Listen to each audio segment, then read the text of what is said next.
দেশ থেকে চলতি বছর প্রথম 4 মাসে বিদেশে কর্মসংস্থান অন্তত 40% কমেছে। গতি আনতে মালয়েশিয়া সহ বন্ধ আরও কয়েকটি শ্রমবাজার খোলার চেষ্টা করছে সরকার। তবে কর্মসংস্থান কমলেও চলতি অর্থ বছরে রেমিটেন্স 20% বেশি এসেছে। মাশরুক রাহাতের রিপোর্ট।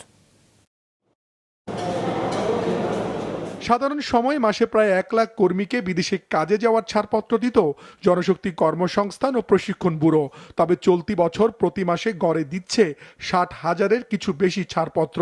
কারণ মধ্যপ্রাচ্যে সংঘাতের কারণে বিদেশ থেকে কাজের চাহিদাপত্র আসা অন্তত 40% কমেছে। চলতি বছর 4 মাসে বিদেশে কাজে গেছেন 2.5 লাখের মতো কর্মী।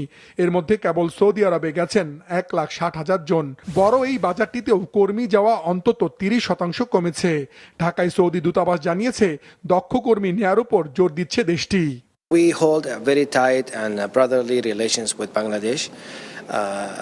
Bangladesh people, are very friendly people and they are very helpful. What we can say is we can support, short limit visa. If job requires, let's say, a professional experience, then of course highly skills will be preferred. Other than that, medium skills will be fine.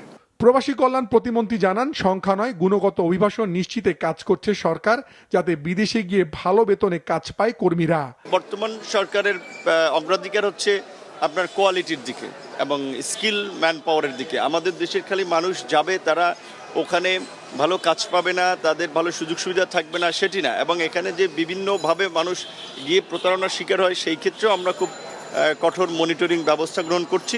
অভিবাসনে গতি আনতে Malaysia সহ অন্যান্য বাজার খুলতে সরকার চেষ্টা করছে বলেও জানান প্রতিমন্ত্রী। এটা দুই দেশেরই ওয়ার্কিং কমিটির আলাপ আলোচনা চলছে। আশা করি সময় মতো এটার বিষয়টা সিদ্ধান্ত জানা যাবে। তবে 4 মাসে কর্মী যাওয়া কমলেও বাংলাদেশ ব্যাংকের হিসেবে চলতি অর্থ বছরে প্রবাসী কর্মীদের বৈধ পথে পাঠানো রেমিটেন্স অন্তত 19% বেড়েছে। মাশরুক রাহাত, মাছরাঙ্গা সংবাদ, ঢাকা।